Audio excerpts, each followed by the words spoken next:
मैं ज्योति सक्सेना। हम बात कर रहे थे, टॉपिक हमारा पहले चल रहा था समन्वय या कोऑर्डिनेशन। समन्वय क्या होता है? समन्वय संगठन का पहला सिद्धांत है। हम इसकी परिभाषाएं, इसकी आवश्यकता और समन्वय कहते किसे है। समन्वय का अर्थ है, एक सिंपल लैंग्वेज में, किसी भी संगठन के सभी क्रियाओं में समरसता बनाना ताकि कार्य सही तरीके से हो सके और सफलतापूर्वक ढंग से चलता रहे। ये आपके फर्स्ट पेपर है बीए पार्ट फर्स्ट का, उसकी 3rd यूनिट का टॉपिक है। इम्पोर्टेंट टॉपिक है बच्चों। इसमें हम आपसे बात कर चुके हैं कि समन्वय की आवश्यकता क्यों पड़ी और इसका महत्व क्या है। तो हम बात कर चुके हैं, समन्वय टकराव को ख़त्म करता है, खतरनाक प्रतिस्पर्धा पर नियंत्रण रखता है, कार्यकुशलता का स्तर बनाए रखता है, संगठन के लक्ष्यों की प्राप्ति करता है, कार्यों में जटिलता को बनाए रखता है, दोहराव और अतिराव को रोकता है। आज हम बात करते हैं प्रिंसिपल ऑफ कोऑर्डिनेशन यानी समन्वय के सिद्धांत कौन कौन से हैं।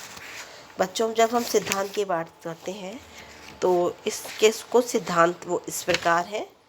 प्रत्यक्ष संपर्क का सिद्धांत। समन्वय में जब कभी भी टकराव दोहराव हो जाए, समस्या उत्पन्न हो जाए, तो पद सोपान की परवाह किए बिना सीधा संबंध स्थापित कर लेना चाहिए। दूसरा है, शुरुआत में ही समन्वय कर लिया जाए। फॉलेट का ये कहना है कि अगर किसी संगठन में समस्या उत्पन्न हो रही है तो उठते ही उसका समाधान कर लेना चाहिए। सह संबंधता का सिद्धांत। समन्वय का सिद्धांत ये कहता है कि किसी भी संगठन के सभी पक्षों को देखना चाहिए, यानी समन्वय की समस्याएं अंतर संबंधों पर आधारित होती है। हर संगठन के अंदर के वातावरण के साथ साथ उसके बाहरी वातावरण का भी अवलोकन किया जाना चाहिए। फिर है निरंतरता का सिद्धांत। समन्वय 1 या 2 दिन में स्थापित होने वाली प्रक्रिया नहीं है, बल्कि ये तो लगातार चलने वाली प्रक्रिया है। यदि कोई समस्या आज हम दबा देते हैं तो ये नहीं कह सकते कि वो समस्या भविष्य में वापस नहीं उठेगी। इसलिए नीति नियोजन, नियंत्रण, संपर्क से संगठन में समन्वय होते रहना चाहिए। समय का सिद्धांत। ये कहा जाता है कि समय अपने आप में एक महत्वपूर्ण संसाधन है और समस्याओं की एक महत्वपूर्ण दवाई है। संगठन में सभी कार्य सही समय पर हो और हर संगठन की गतिविधियों में आपस में समन्वय हो तो बाढ़ के बाद बांध बनाने की नौबत नहीं होती, यानी कार्य समय पर हो जाता है। पारस्परिक संबंधों का सिद्धांत। संगठन और प्रशासन सामूहिक प्रयासों पर निर्भर करते हैं। समन्वय में यह माना जाता है कि हर संगठन में जो कर्मचारी काम कर रहे हैं, इकाई उप इकाई सभी का एक रिश्ता होता है और इस रिश्ते को आसानी से इसको एक औपचारिक भूमिका प्रदान करके समस्या का समाधान आसानी से किया जा सकता है। फिर है पारंपरिक संचार का सिद्धांत। संचार संगठन का रक्त होता है। समन्वय का सिद्धांत ये कहता है, यदि अच्छी तरह से संचार व्यवस्था हो तो संगठन में अच्छी तरीके से समन्वय किया जा सकता है। अब बात करते हैं समन्वय के मेथड क्या है, तरीके क्या हैं, तकनीकें क्या हैं, जिसके माध्यम से एक संगठन में हम आसानी से समन्वय की स्थापना कर सकें। स्टूडेंट, एक अच्छा नियोजन संगठन की आधी समस्याओं को ख़त्म कर देता है। इसलिए संगठन अपने उद्देश्यों को प्राप्त करने के लिए अलग अलग कार्यक्रम पर सोच समझकर नियोजन करता है। भविष्य में क्या संभावना होगी, इन पर भी वो अनुमान लगा लेता है। यदि कहीं हमें हॉस्पिटल बनाना है तो उसके लिए भूमि, उपकरण, मशीन, योग्य कर्मचारियों की नियुक्ति, ये सारी व्यवस्था हमें पहले ही कर लेनी चाहिए।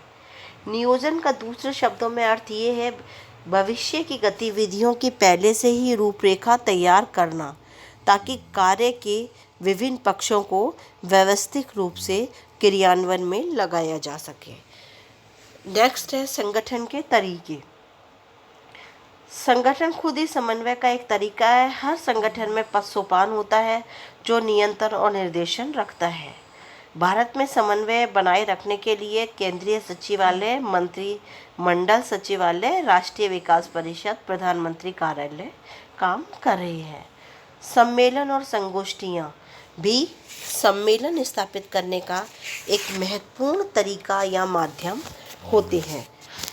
समय समय पर जो मुख्यमंत्री के सम्मेलन, सचिवों के सम्मेलन, राज्यपाल के सम्मेलन, उद्योगपतियों के सम्मेलन, कर्मचारियों के सम्मेलन, ये सब समन्वय में महत्वपूर्ण भूमिका निभाते हैं। फिर है पर्यवेक्षण। थियो हीमैन का कहना है, उत्तम संचार विभिन्न क्रियाओं में महत्वपूर्ण भूमिका निभाता है। संगठन के पद सोपान में हर स्तर पर पर्यवेक्षण होता है। पर्यवेक्षण का कार्य केवल अवलोकन करना ही नहीं होता है, बल्कि समस्याओं का पता लगाना भी होता है। फिर होता है कार्यों का मानकीकरण। यदि हम संगठन में अपनाए जाने वाली तरीकों का वैज्ञानिक तरीके से मानकीकरण कर दें तो फिर दिन प्रतिदिन के संघर्ष से हमें निजात मिल सकती है। नियंत्रण। संगठन में जो टॉप पर उच्च अधिकारी होता है वो समन्वय के लिए अपने अधीनस्थों पर नियंत्रण बनाए रखता है। आधिकारिक सत्ता। हर संगठन में अनुशासन बनाने के लिए कुछ नियमों को सुनिश्चित कर दिया जाता है। यदि कोई कर्मचारी उन नियमों को नहीं मानता है तो फिर उच्च अधिकारी उस पर कठोर कार्रवाई कर सकता है। भय, दंड और नकारात्मक अभिप्रेरणा दिखा सकता है, इसलिए समन्वय जरूरी हो जाता है। फिर है समन्वय की जो है मेथड, वो है केंद्रीकृत गृहपालन सेवाएं। अमेरिका के पहले हूवर आयोग ने 1949 में कहा कि भंडार, स्टेशनरी, सफाई, मरम्मत, प्रतिलिपि ऐसे काम हैं जो सभी संगठनों में जरूरी होते हैं। इन कार्यों के लिए एक अभिकरण होना चाहिए जो इन सेवाओं को इन हाउसकीपिंग सर्विसों का संचालन कर सके। इससे हर इकाइयों में संघर्ष नहीं बल्कि समन्वय होगा। भारत में आपूर्ति महानिदेशालय, सार्वजनिक निर्माण विभाग और लोक सेवा आयोग इसी प्रकार की उद्देश्यों की पूर्ति करते हैं। समन्वय की कुछ और विधि हैं, जैसे व्यक्तिगत नेतृत्व के द्वारा समन्वय किया जाता है, जनसंपर्क अधिकारी के द्वारा समन्वय किया जाता है, बजट और वित्त विभाग की कुछ गतिविधियां ऐसी हैं जो समन्वय स्थापित करती है। अनौपचारिक संगठन भी समन्वय करते हैं। चाय पार्टी, समारोह या अनौपचारिक संबंधों का सहारा लेकर भी समन्वय किया जा सकता है। अधीनस्थों के सुझावों द्वारा समन्वय, भावुकता भरी अपीलों के द्वारा, कमेटी, पदसोपान आदि के द्वारा भी हम संगठन में आसानी से समन्वय स्थापित कर सकते हैं। समन्वय अचानक से नहीं होता, बल्कि एक सोची समझी कर किया गया एक कार्य होता है या एक प्रक्रिया होती है। समन्वय एक जटिल प्रक्रिया है।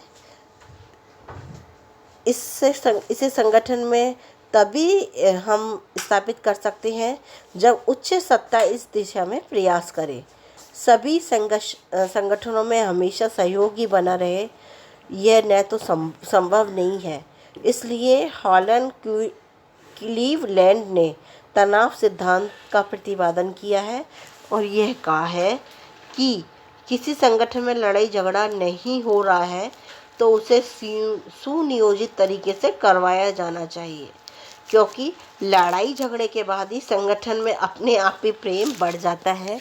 ये एक मानवीय तरीका होता है।